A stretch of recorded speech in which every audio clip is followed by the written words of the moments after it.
Another year, another Star Wars movie. Everyone in this day and age, ever since 2015 with The Force Awakens, Star Wars has changed from that lovable trilogy that we have all watched in our childhood into a brand, a license to print money. Because nothing says, hey, I want to buy that, like Star Wars can. But it is also a brand that affects the modern day movie industry as a whole. A brand that continuously sells merchandise, toys, action figures, and yet nobody goes to these stores to buy them. You don't see people buying a Rey action figure, a Finn Stormtrooper's toy, or the vast amount of expensive items like TIE Fighters, Millennium Falcons, etc. But it is also a brand to where people watch these kind of movies where people are fighting each other in space. And no matter how poorly written they are, or how discombobulated the story is, or how bland the characters are, everyone will still enjoy it because it's Star Wars and nothing else. I, along with everyone else and a lot of the friends I know, love the original trilogy. And they're also a trilogy where parents can always show kids to this day. And while the prequels ranged from mixed bag to terrible, it took years for people to realize the terrible love story between Anakin and Padme. Terrible lines like, "You're so thinking we saw people gonna die?" The racist stereotypes, the terrible acting with Jake Lloyd, and the character development from Anakin turning into Darth Vader. Not all of it was necessarily good, but hey, I will give it this. At least they were,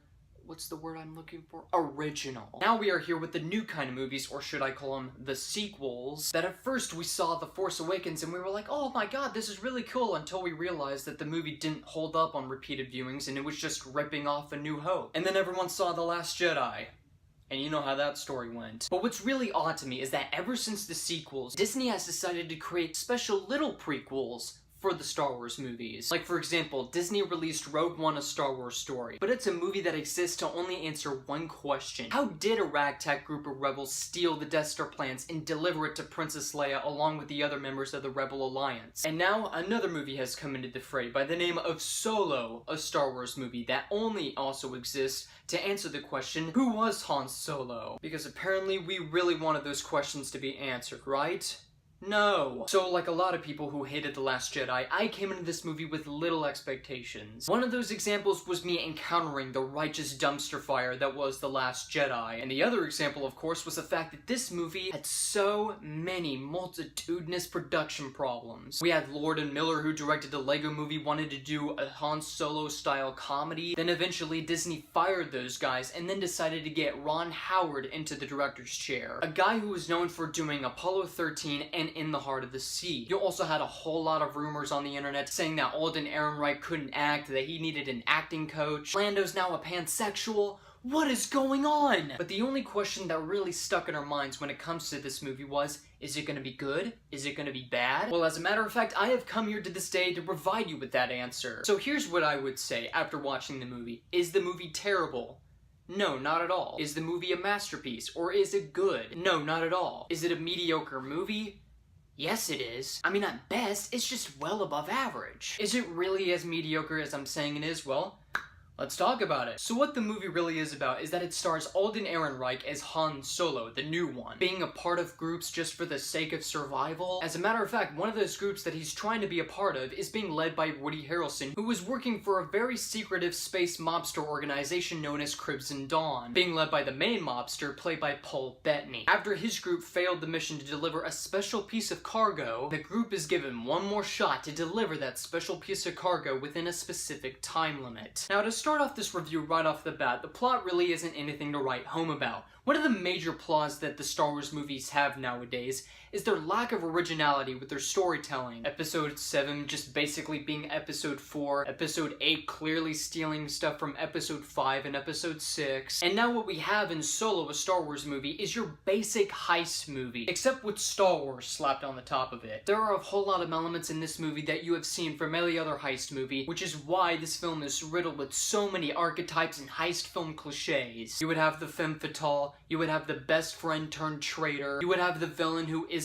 what he think he is. There's a lot of storytelling cliches that you would see in heist movies like betrayals, double crossing, and of course the obvious cliche of switching something for something else. You know those cliches where the main bad guy would finally get the substance. You know, like for example, a pile of gold. And then they open the bag and it's actually a pile of rocks. Yeah, that cliche. Except in this movie, they don't use a pile of rocks. It's just one of those things that make this movie completely uninspired. However, I do like to say that along with these character archetypes, the acting in this movie is well above average. We have heard a lot of rumors regarding about Alden Ehrenreich's performance as Han Solo, like how he needed an acting coach, how he was terrible behind the scenes. Now, are those rumors quite evident when you see the movie? Not in the slightest, but in terms of making a very good Han Solo, his performance in this movie is quite exceptional. It's not great as Harrison Ford's Han Solo, but it's not as bad as the rumors would have you believe. Sure, he does a few bits of impersonation of the Harrison Ford's Han Solo, just a tiny bit, but for the vast majority of it,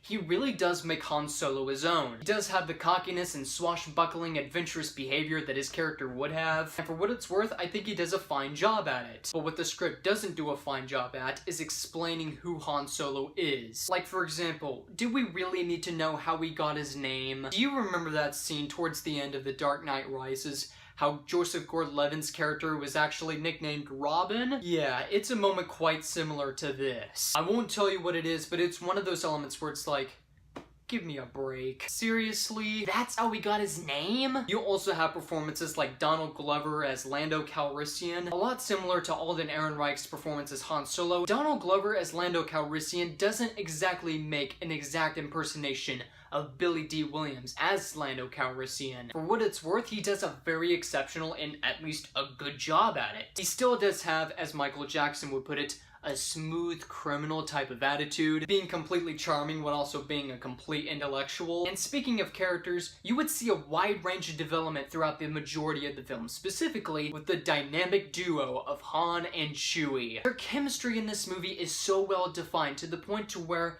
you feel like you're watching the originals again. Not to this extent, but just a little. Just by looking at the comedy, the camaraderie, and just the humor that they would have towards each other, and some conversations, I would have to admit it is innately satisfying. However, there is some character development that I wish could have been a whole lot more better. Mainly just the character development between the humans, like Han Solo's character development with his femme fatale girlfriend, where their chemistry feels like something out of a C-list noir film at best. And even the friendship between Han and Lando Calrissian isn't as powerful or just amazing as I hoped it would be. And of course, along with Admiral Holdo and Rose Tico from The Last Jedi, we would have another social justice character, and that goes by the name of L3. Can we just stop adding social justice characters into Star Wars or any movies?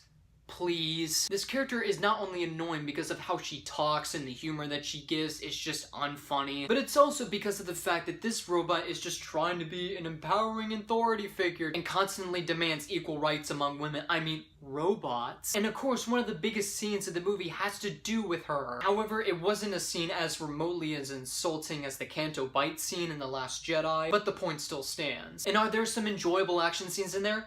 Yeah, at some points. Especially like one of those scenes that you would see like the stormtroopers fighting Han Solo's group on like this giant railway track on this train that's carrying like this precious cargo. I would have to say at some moments it did feel like something out of a western slash a pirate movie, and at some points it was entertaining to watch. And even some moments like Han Solo's event of the Kessel Run is good.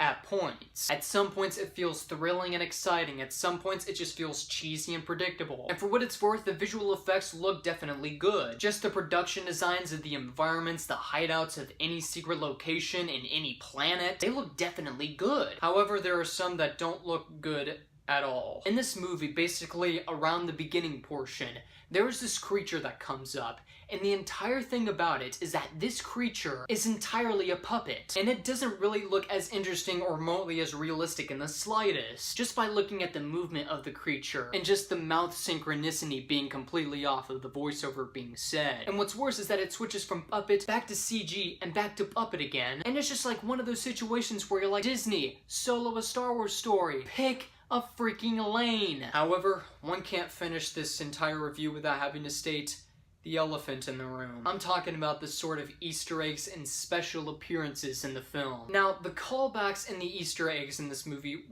really didn't need to be there. It's just like one of those forehead slapper moments like, hey, I heard this guy is hiring over at this special planet that we gotta go to, You remember that, audience? Nudge, nudge, nudge, nudge, remember that, audience? I get it.